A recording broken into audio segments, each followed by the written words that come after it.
Olá a todas e todos, obrigada pelo interesse de estarem aqui e assistir esse vídeo. Meu nome é Verra Chama, sou professora de Filosofia da UFAM, Universidade Federal do Amazonas, e doutoranda em Filosofia pela Unicamp. Eu quero agradecer também à comissão organizadora desse 11º Congresso Internacional da Sociedade Hegel pelo convite de falar aqui nesse evento tão prestigiado. Bom, a minha pesquisa trata da teoria hegeliana da representação política, mais especificamente a representação política de corpo, ou corporativa, ou corporativista, se quiserem, que é uma representação política baseada nos corpos profissionais, ou seja, uma representação política que se organiza a partir das formas de socialização dos indivíduos que teriam seu centro, seu lugar privilegiado para Hegel, nos espaços de trabalho e de formação profissional, uma concepção de representação política que procura. É um pouco complicado isso, vou tentar falar a respeito, espelhar a forma como a sociedade se organiza a partir de uma concepção da divisão social do trabalho, concepção essa que envolve tanto elementos descritivos, ou seja, como a sociedade, à época de Hegel, de fato já se organizava social-economicamente, mas que, em parte, tem elementos normativos, não de exatamente como deve ser, mas aquilo que Hegel entenderia que seria a forma para a qual o trabalho tenderia nas décadas, nos anos seguintes, e eu me refiro aqui, sobretudo, à centralidade que os funcionários do Estado, funcionários especializados, técnicos, em suas áreas de atuação, desenvolveriam na deliberação política. Bom, a minha intenção nessa fala, e que eu pretendo que está se tornando um capítulo da tese, é como Hegel, em parte, na tese eu também vou tratar de autores contemporâneos a Hegel, como esses autores, sobretudo ali nos primeiros, entre os anos de 1918, 19, 21, quer dizer, nesses anos que se seguem à Revolução Francesa, especialmente o final da década de 10, início da década de 20, como esses pensadores, e Hegel também, recepcionam o legado da Revolução Francesa. Revolução essa que eu tomo como base, como ponto de partida, porque foi nela que se consolidou uma concepção de atuação política, de organização política baseada na vontade individual, em interesses individuais e até numa certa concepção de natureza humana, sobre a qual também vou falar adiante, que encontra resistência por diferentes razões em pensadores alemães. Desses pensadores, Hegel é, sem dúvida, o mais sistemático, é quem desenvolve uma teoria da representação que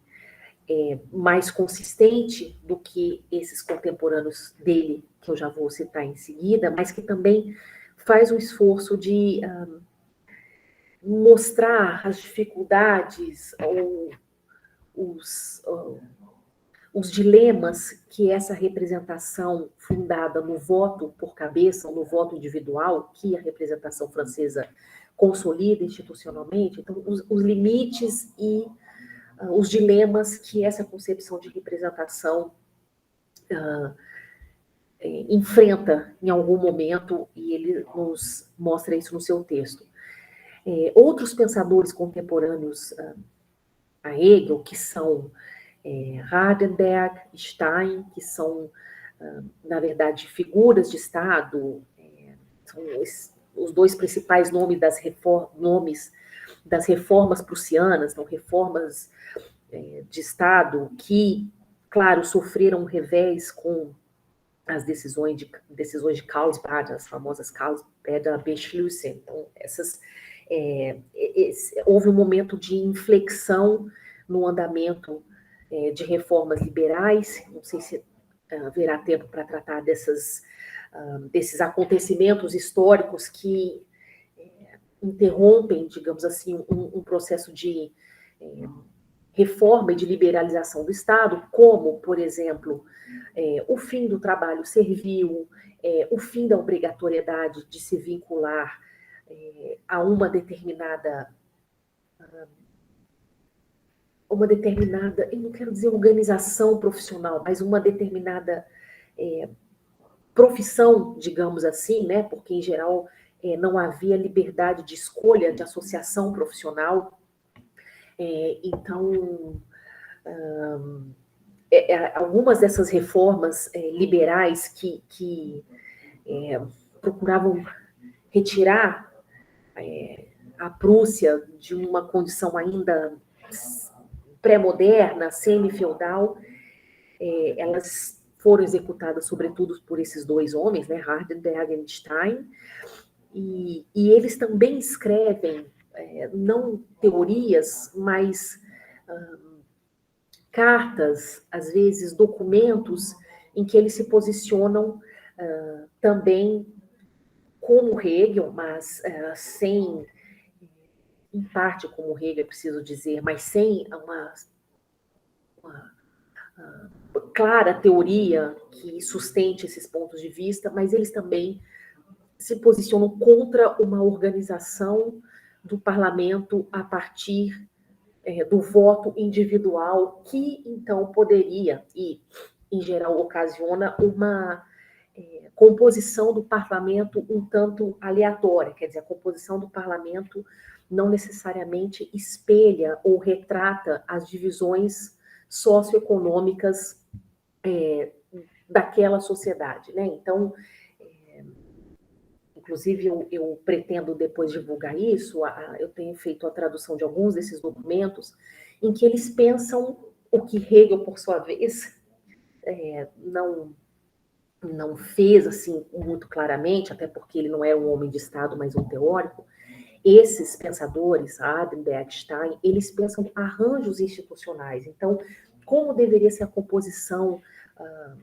do parlamento, das assembleias estaduais, das assembleias municipais, né, usando termos da nossa realidade brasileira, mas que tem seus equivalentes, tinham, né, seus equivalentes na experiência prussiana, e eles pensam, sim, uma organização político-parlamentar que procuraria acolher ordens ou estamentos, podemos, em algum sentido, talvez não, certamente não marxiano, classes, isso já é uma outra discussão, porque a época de Hegel, classe e estamento tem uma significação muito parecida, eles são usados, inclusive, de maneira intercambiável, esses dois termos, mas o que esses reformadores, pensadores contemporâneos de Hegel defendem é que ordens e estamentos como cavalheiros, outras ordens mais tradicionais deveriam permanecer no parlamento, assim como representantes das cidades, representantes ligados ao comércio, ao setor burguês, ou seja, esse setor proprietário ligado a atividades especializadas e urbanas, mas também o segmento agrário. Então, eles vão pensando composições desse parlamento com uma composição mais ampla, né, menos feudal e mais moderna, que inclui segmentos urbanos e formados, qualificados, instruídos, mas que não abrem mão dessa ordenação ainda estamental, de modo que haveria, então, uma determinação de que setores sociais, socioeconômicos estariam presentes no parlamento e a quantidade de membros. Hegel não faz isso, e eu entendo que essa não apresentação de uma organização clara dos grupos que ele defende terem direito à participação no parlamento, que a não disposição clara de como esses grupos estariam presentes no parlamento, com o número de cadeiras, como isso se arranjaria, pode frustrar o leitor mais interessado em uma certa fórmula, uma certa concepção de representação e da sua disposição no parlamento. Isso, de fato, Hegel não apresenta, mas ele nos dá algo muito mais valioso, que é tentar expor os limites, as dificuldades de uma representação baseada naquilo que o indivíduo teria como sendo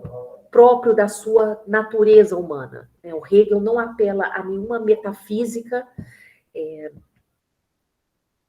acerca da natureza humana, né? Não há esse recurso a o que o homem, o indivíduo seria e que se desenvolveria na sua condição, na sua condição de homem ou de ser sociável. Então, Hegel não parte desse pressuposto do que compõe, constitui, é inerente à natureza humana, mas sim ele parte de um princípio de socialização, que pode sim, eu acho, ser questionado hoje em dia, porque o princípio de socialização, que é central em Hegel, mas não só nele, mas no pensamento do século XIX de um modo geral, então isso está em Hegel, mas está em Gierke, que é um autor menos estudado, até porque eu vou fazer esse parênteses agora sobre Gierke, né? Ele tem um tratado monumental, são 4 volumes de mais de 1000 páginas sobre a teoria das associações, a teoria do direito das associações, as Genossenschaft, e são 4 volumes gigantescos com mais de 1000 páginas cada um, ainda no que nós chamamos de tipografia gótica, né, em alemão Fraktur, e mesmo em alemão esses textos nunca foram disponibilizados numa tipografia corrente, uma tipografia mais fácil de ser lida para nós contemporâneos. Então, as edições que esse autor, que o Otto von Guericke, redigiu no século XIX, permanecem tal como ele as escreveu, quer dizer, escreveu esses volumes, né, essa obra em 4 volumes, das quais nós temos alguns trechos traduzidos para o inglês. Mas, enfim, ele também pensa as organizações profissionais como princípio de socialização do homem alemão, digamos assim. O mesmo se dá em Durkheim, então, um autor francês, o mesmo se dá em Marx. Então, a centralidade do trabalho da relação com a produção e com geração de riqueza, a subsistência, é o elemento central de socialização para esses autores e, para Hegel, o elemento que deve organizar a representação política. Diferentemente do que nós vemos na Revolução Francesa, que, bom, é claro, né, não se pode simplificar os princípios que a Revolução transfere para a vida política institucional, né? O melhor exemplo disso são os esforços, os esboços de Constituição e as constituições que, de fato, foram promulgadas, né, em 1791, 1793, e assim por diante. Mas, de um modo geral, é possível dizer que a Revolução Francesa consolida em espírito, né, então, teórica, mas também na prática, nas instituições, uma forma de atuação política em que a centralidade não está mais nas condições de socialização desse indivíduo, que para o século XIX, como eu mencionei para esses autores, reside na organização do trabalho, na forma como o trabalho é feito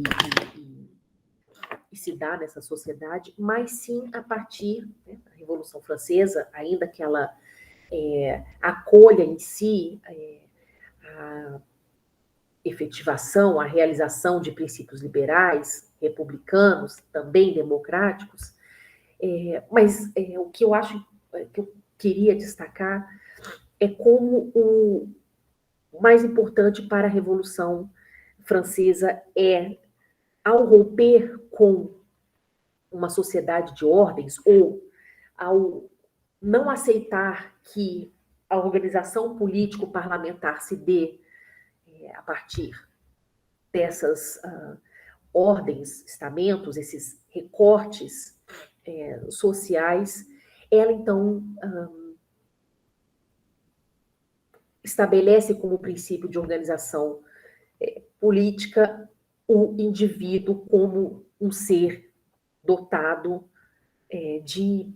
direitos, de vontades, que então são aquilo que se deve ouvir no momento da composição política. É claro que isso tem suas dificuldades, porque, por exemplo, Sieyès, que talvez seja o principal teórico, talvez o teórico mais sofisticado da Revolução Francesa, ali, contemporâneo aos eventos, ele entende que o que se expressa no parlamento não são as vontades dos indivíduos, não são os interesses desses indivíduos, mas é a vontade da nação. É a nação que se expressa por meio dos representantes esses que, claro, só estão lá por meio do voto individual, né? Ainda que inicialmente um voto indireto, mas não vou entrar aqui na discussão sobre esses arranjos institucionais a respeito do voto. Eu queria me concentrar nessas não são contradições, mas são, enfim, algumas formas de pensar a organização social e política, que, claro, é bastante diferente do que nós vamos ver no Hegel, sobretudo, e eu cito de passagem esses contemporâneos, como eu falei, Hardenberg, Stein, e outro que eu acho importante, que não foi um reformador, mas era um conservador muito importante, que é o von Gentz. Ele escreve um texto, um libelo muito importante, criticando a soberania popular, que é uma outra questão, né, que os alemães, Hegel, eles muitas vezes são considerados, Hegel muitas vezes é considerado antidemocrático porque ele não aceita o princípio da soberania popular. Não sei se é bem assim, porque né, eu pretendo falar sobre isso, porque Hegel, digamos assim, formalmente, o poder não residiria no povo, um povo que é um princípio de autoridade, um princípio de legitimidade e de legalidade, mas, ao mesmo tempo, a soberania não reside no Estado, ela reside no monarca, mas esse monarca também não tem os poderes de um monarca absoluto, né? Hegel é claramente contra a monarquia absoluta, porque esse rei ou esse monarca, ele compete a ele muito mais ouvir as ponderações e as decisões, enfim, esse debate e esse embate que se dá no parlamento entre aqueles que são eleitos, e eu preciso falar sobre isso, né? Para Hegel, eu entendo que apenas os representantes das corporações, e eles deveriam advir necessariamente das corporações, o que hoje nós chamaríamos de uma política da presença, né? Então, uma representação descritiva, quer dizer, aqueles que estão como representantes são oriundos daquele segmento que ele é oriundo do segmento que ele vem a representar, para mim fica claro que os outros segmentos sociais, né, que são para ele, para Hegel, há três, esses três segmentos socioeconômicos, como eu falei, são resultado de uma compreensão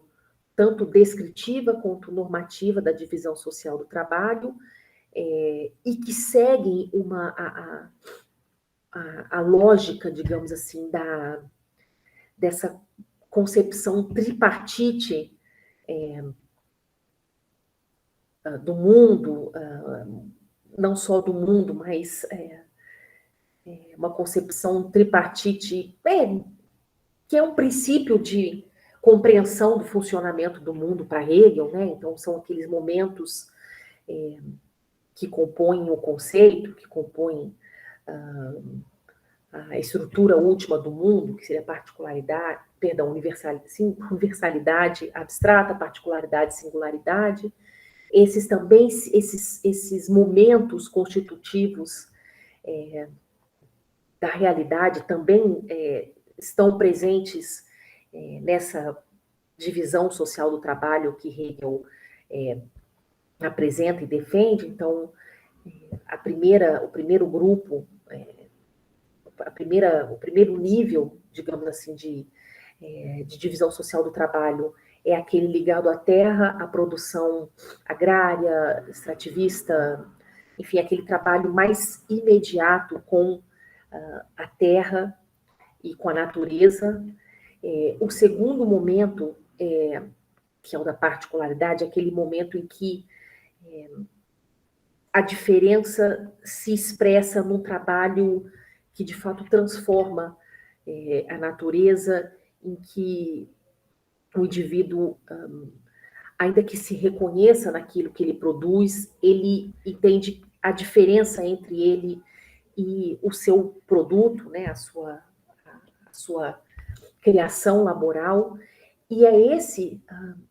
segmento, que é o que ele chama de burguês, não na filosofia do direito, mas no escrito dele de 1817, sobre a reforma, na verdade não é nem reforma constitucional, sobre a produção de uma nova Constituição no recém-fundado Reino de Württemberg. Hegel chama esse segmento ligado ao trabalho especializado, trabalho qualificado, urbano, remunerado ou exercido pelos próprios proprietários de um trabalho burguês, e por isso esse é o segmento ou a classe ou o estamento burguês. Novamente, à época de Hegel, não havia esses termos eram intercambiáveis, né? Classe e estamento. Eu acho que eu não poderei me estender sobre isso agora, mas posso, eventualmente, caso haja perguntas, citar fontes que defendem essa indissociação, essa indiferenciação, ou indistinção entre esses dois termos. Bom, e Hegel deixa claro para mim, quer dizer, não é exatamente claro, mas que esse é o segmento que produz representantes, é desse segmento que há representantes. Os outros segmentos profissionais, esse ligado à natureza, à terra, e o terceiro segmento, que é o que ele, ao segmento a que ele atribui a maior capacidade de deliberação, a maior qualificação para uma boa tomada de decisão, para a produção daquilo que é o bem público, o bem do Estado, que é o segmento dos funcionários qualificados do Estado, a burocracia estatal, aqueles egressos da universidade, etc. Sobre esse segmento, né, que é o terceiro estamento, o segmento dos funcionários de Estado qualificados, e o segmento ligado à terra, o primeiro estamento. Hegel não fala em representação, mas fala em atuação política. Então, pode-se interpretar que eles estão presentes por meio de representação, porque Hegel, na filosofia do direito, esclarece que a representação é, em grande medida, resultado da impossibilidade da participação direta por conta do número, quer dizer, isso está presente em outros autores da representação política, o próprio Sieyès, Burke fala sobre isso, Benjamin Constant fala sobre isso, em geral autores ou liberais ou conservadores, mas que defendem a posição de que o tamanho das populações não permite mais uma presença num espaço público em que a decisão seja tomada diretamente por esses cidadãos. Claro que esse não é o único argumento utilizado por esses autores para defender a representação, mas o argumento do número, ou seja, o crescimento dessas populações sempre vem à tona por boa parte desses teóricos quando defendem a representação. Hegel também se utiliza do argumento do número, né? Então, parece que é disso que ele fala quando diz que o segmento burguês, o segmento industrioso, como está na tradução do professor Marcos Miller, esse segmento ligado às atividades urbanas qualificadas, sendo o principal, ele diz isso, sendo aquele que mais tem destaque, importância, e sendo quantitativamente o mais expressivo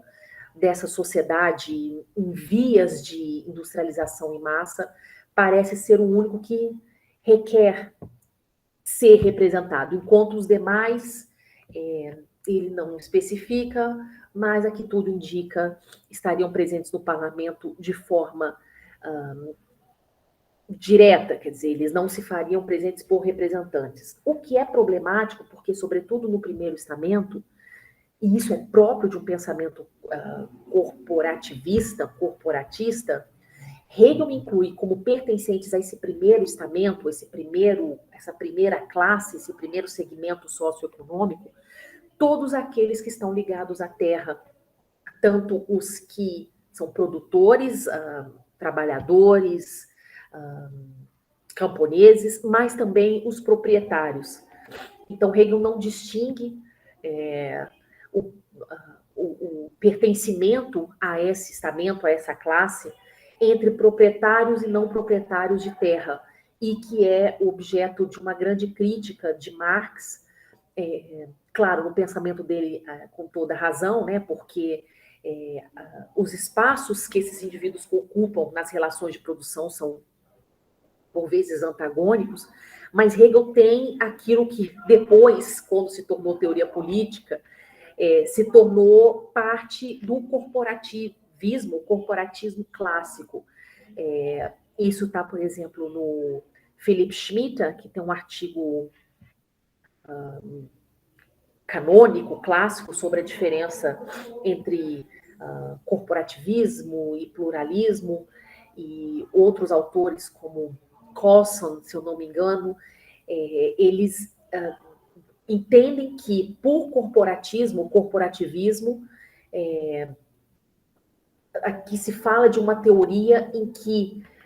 todo segmento ligado a um ramo da produção, todo segmento ligado a um determinado ramo da produção, inclui todos aqueles indivíduos que atuam nele. Então, por exemplo, o que seria a corporação siderúrgica? Seriam todos aqueles que atuam no ramo de siderurgia, desde o trabalhador mais elementar até o proprietário. Como se daria isso num mundo onde a propriedade dessas empresas pertence a fundos de ações, né, que inclusive são proprietários de diferentes empresas em diferentes ramos da economia. Mas isso até a década de 70, 80 do século passado, 1970, 1980,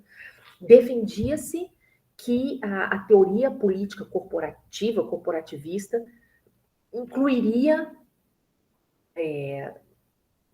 nessa condição de corporação todos aqueles envolvidos num determinado setor, segmento de produção. Então, isso já está em Hegel, embora não com esses termos, né? Ele nunca fala em uma teoria corporativa, corporativista, mas quando ele inclui no segmento dos trabalhadores ligados à terra, à produção agrícola, ou à produção ligada àquilo que se extrai da natureza,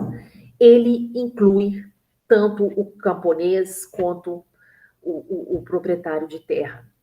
O que para nós hoje é muito difícil de se conceber, mas que nas teorias, na teoria política corporativista é central, né? E por isso, eu sei que eu já estou fugindo aqui do tema, mas por isso não se pode confundir a corporação com o sindicato, porque o sindicato,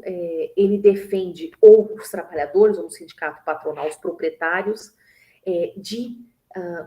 segmentos dentro da produção, e não a produção pensada verticalmente, como é o caso do pensamento das corporações, né? Bom, então, esse indivíduo, que para a Revolução Francesa é um indivíduo dotado de direitos inatos, é esse indivíduo que deve se fazer, deve ter a sua voz para escolher, então, aqueles mais hábeis, mais capazes, aqueles de sua preferência, que, então, reconhecerão ou produzirão, isso não é claro, né, a vontade da nação, que expressarão a vontade da nação. Esse indivíduo, para Hegel, é o cerne da sua crítica, porque esse indivíduo, ainda que para Hegel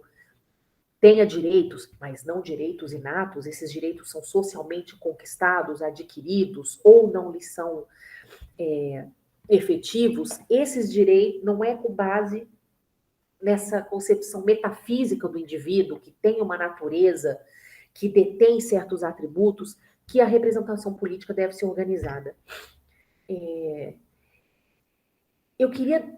deixar claro aqui que não se pode simplificar o pensamento, vou falar aqui do liberal, segundo o qual muitos dizem que o problema do liberalismo é que ele concebe o indivíduo como ontologicamente prioritário em relação ao seu meio social. Isso pode ter sido verdade, sim, para o liberalismo político clássico, mas autores do século XX não aceitam mais essa ideia de um indivíduo que pode ser pensado abstratamente, quer dizer, pode ser pensado abstraído das suas condições de socialização.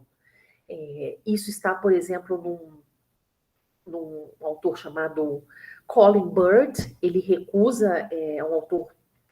contemporâneo, se não me engano, escreveu nos anos 90, mas ele recusa esse princípio de primazia ontológica do indivíduo. O mesmo se dá num autor chamado David Gauthier, que diz que os indivíduos não são, evidentemente, pensados de forma asocial, que sim, o meio social é fundamental para a constituição dos interesses e vontades desses indivíduos, mas o que é definitivo, digamos assim, para o pensamento liberal, é que os indivíduos têm uma concepção independente de bem. E é isso que um pensamento que pensa, que confere centralidade aos organismos que, em larga medida, forjam a subjetividade dos indivíduos, e os organismos que são responsáveis, não só organismos, mas instituições, experiências, vínculos, pertencimentos que atuam na, nas condições de individuação desse sujeito, quem defende isso não pode aceitar que o indivíduo tenha uma concepção independente de bem. Bom, isso é uma longa discussão, né? Mises, por exemplo, no seu Human Action, defende que, sim, os indivíduos estão inseridos em instituições, né, e as instituições desempenham um papel, claro, na constituição dos seus interesses e vontades, mas as instituições para ele seriam... Bom, então, o que o Mises diz no Human Action é que, embora as instituições, claro, desempenhem papel na constituição dos interesses, das vontades dos indivíduos, né? Isso os liberais não negam, mas para Mises, por exemplo, as instituições são redutíveis aos indivíduos que a compõem, que a constituem, que a dirigem, e isso é algo que concepções tradicionais ou orgânicas da sociedade não podem aceitar, essa redutibilidade dos grupos, das instituições, das organizações, aos seus membros, aos seus integrantes. Bom, eu queria falar, mas mencionar muito brevemente 3 pontos que eu acho que são importantes para tratar de representação política em Hegel, representação política de natureza corporativa. Na verdade, 4. O primeiro deles é, eu não sei ainda se há uma certa incongruência, uma certa impossibilidade de conciliação, né, entre 2 princípios que Hegel adota no seu pensamento sobre a representação política de natureza corporativa, ou as corporações como elemento elemento a ser representado e que tem um papel no parlamento, como eu disse, a meu ver, os outros 2 segmentos socioeconômicos da sociedade estão presentes no parlamento, né, isso ele diz claramente, mas, a meu ver, não por meio da representação. Talvez por essa questão do número. Eu acho o número problemático, né, já que o primeiro setor é bastante, o primeiro segmento, classe, estamento social, é bastante numeroso, porque ele inclui não só os proprietários de terra, mas os camponeses, mas Hegel, neste caso, não fala explicitamente em representação. Esses 2 princípios, que não são contraditórios, mas, a meu ver, são difíceis de serem conciliados, são o que hoje se chama de representação descritiva, ou seja, os integrantes de uma determinada, no caso de Hegel, de uma determinada corporação, ou de uma identidade, de um grupo social, esse grupo, alguém oriundo desse grupo estaria presente no parlamento para defender, falar, atuar por este mesmo grupo que o levou ao parlamento. Pelo que eu entendo em Hegel, não haveria uma eleição livre, nacional, as eleições se dariam no âmbito das próprias corporações e elas, então, enviariam os seus representantes para o parlamento. Isso é uma representação descritiva. Aquele que está no parlamento está por um segmento que o elegeu. Algo como hoje, né, alguém que vai representar as mulheres não pode ser alguém que não seja uma própria mulher, embora, né, haja discussão dentro das teorias feministas sobre quão amplo, né, exatamente o que se toma por mulher. Bom, se cis, se trans, se só uma, se ambas, né, isso, enfim, não vou, até porque Hegel não pensa uma representação de identidade, mas não deixa de ser uma representação baseada num grupo organizado, não de interesse, mas de uma identidade social também, né? Larga medida natural, mas isso depende da interpretação. E ao mesmo tempo que Hegel defende uma representação, então, que hoje chamaria de, né, descritiva, porque não é outro senão alguém oriundo dessas corporações que estará no parlamento, ele defende um princípio que foi, digamos assim, teoricamente, né, estabelecido pelo Burke, que é o princípio da representação, do mandato imperativo, ou seja, o representante, me perdoem, do mandato livre. O representante não teria a obrigação de atender exatamente aquilo que o seu eleitorado quer, ele não teria que seguir exatamente aquilo que o seu eleitorado lhe impôs, né? Ele não seria um delegado, digamos assim, né? Um enviado, um emissário do seu eleitor, porque para Burke a vontade não precede a representação, ao contrário, é a representação, o Instituto da Representação, que promove o debate entre diferentes representantes, e é nesse embate, ou nesse debate, que se produz, então, a melhor vontade, o bem daquela nação, o bem do país. E Hegel defende exatamente isso, que o representante não seja instituído de um mandato imperativo, ou seja, ele não esteja lá de uma forma,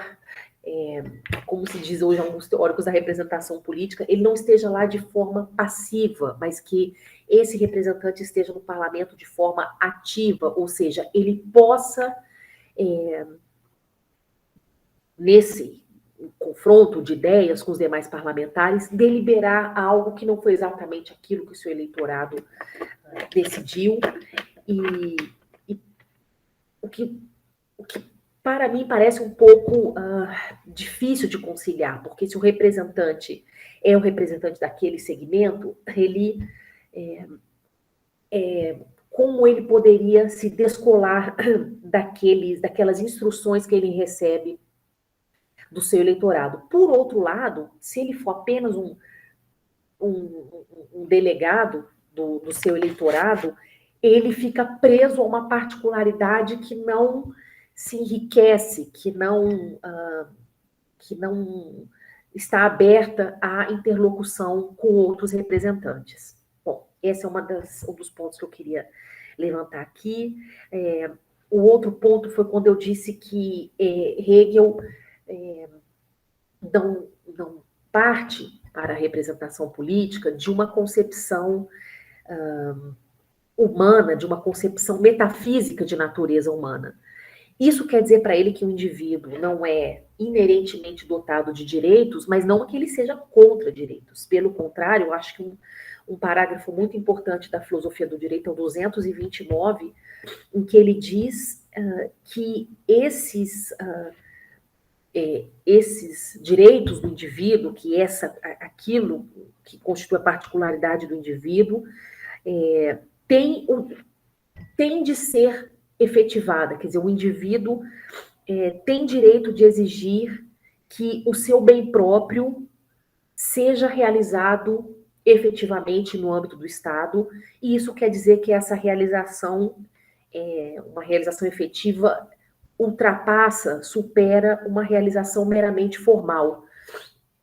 que é aquilo que em larga medida o liberalismo se contenta, né? Quer dizer, se há a segurança jurídica do direito, isso basta. E para Hegel, no 229, fica claro para mim que o direito, se ele não tem condições de ser assegurado objetivamente, então, na verdade, esse indivíduo não é um detentor de direitos propriamente. Quer dizer, o direito, ele precisa ser realizado para além da formalidade da lei, ele precisa encontrar instituições que garantam a sua efetividade, as suas condições de realização objetiva. Um terceiro ponto que eu queria falar é que Hegel não justifica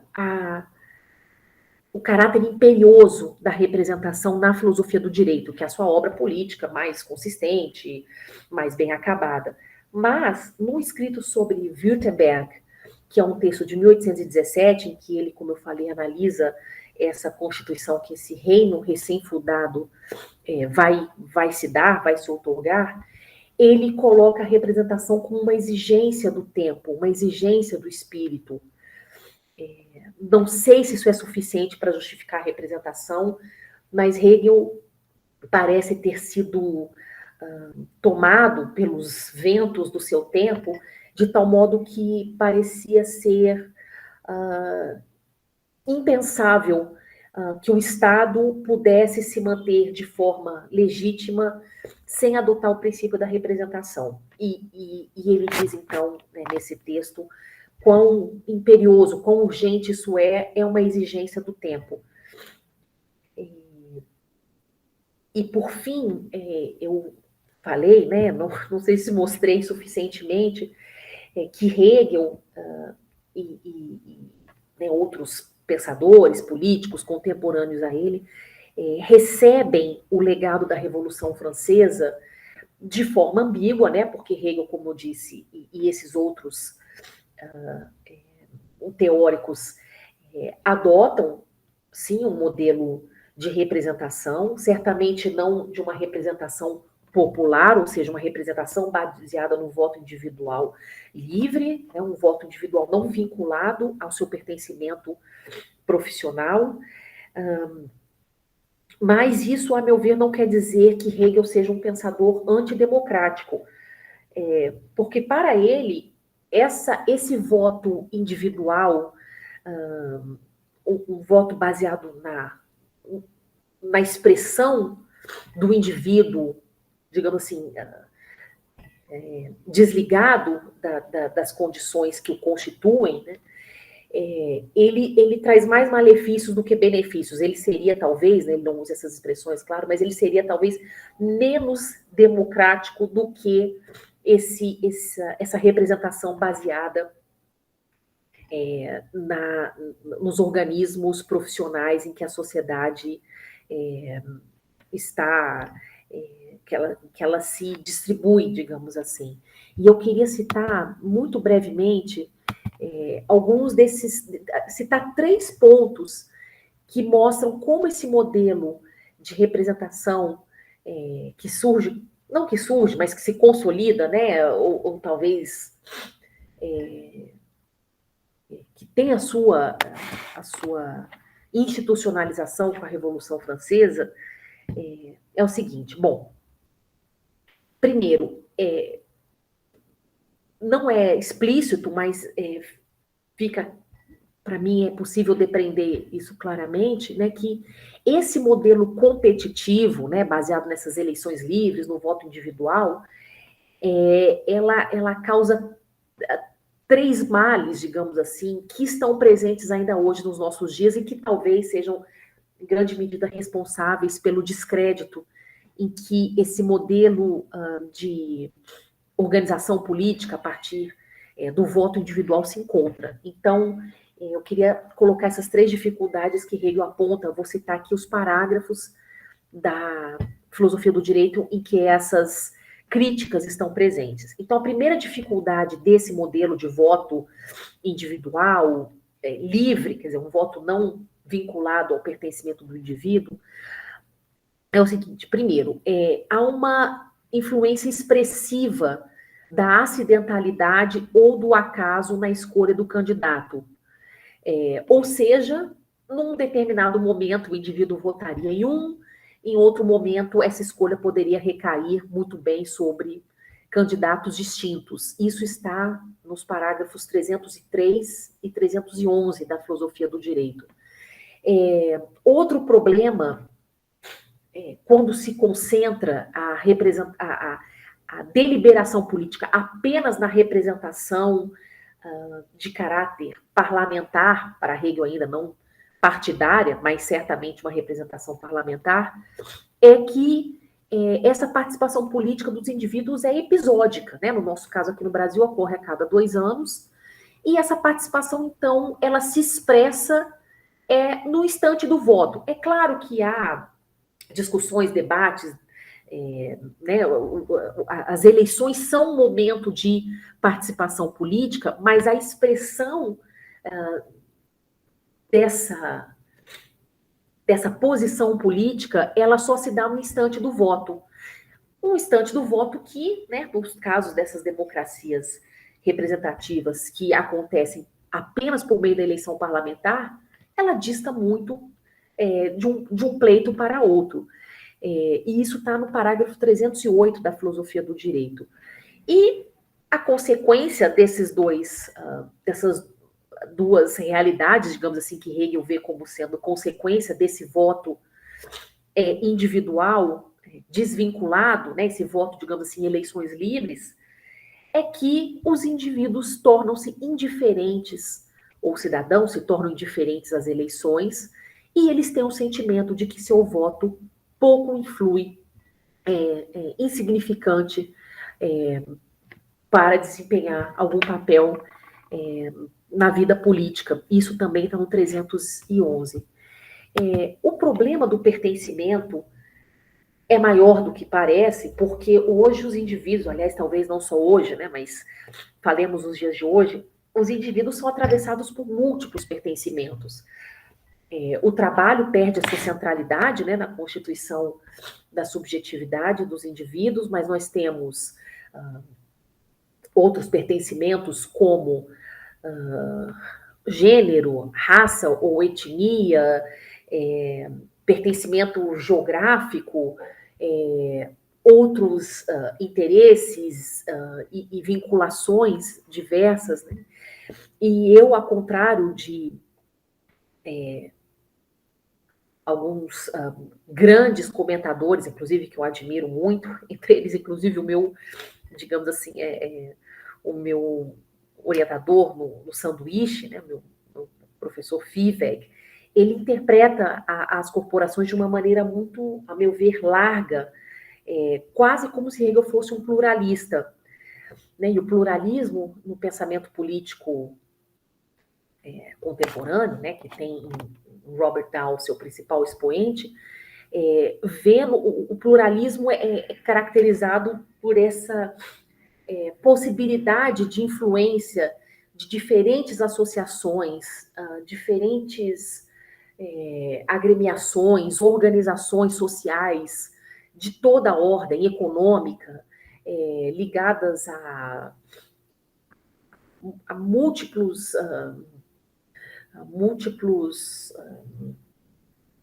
setores da sociedade. Então, você teria ambientalistas, também segmentos ligados ao trabalho, mas não só. Então, que mais? Diferentes tipos de organizações civis ligadas à proteção, enfim, de crianças, etc. E essas organizações, associações, instituições, elas desempenhariam um papel de pressão, elas seriam grupos de pressão na atuação parlamentar. O corporativismo é diferente. Ela entende que a representação política deve se dar unicamente pelos segmentos profissionais. Então, não são identidades, não são outros tipos de associações, clubes, agremiações que organizam a vida política. No corporativismo apenas o trabalho, a divisão social do trabalho é que organiza também a representação política. E eu leio Hegel desse modo. Para mim, a corporação dele é claramente ligada ao trabalho, novamente pela centralidade que o trabalho desempenha como elemento de socialização no século XIX. Eu não vejo Hegel como um autor do pluralismo político, né, como teoria. Bom, eu agradeço vocês, eu preferi não ler, eu espero que tenha ficado claro, e me coloco à disposição caso vocês tenham algum questionamento. Agradeço a oportunidade e muito obrigada. Até mais.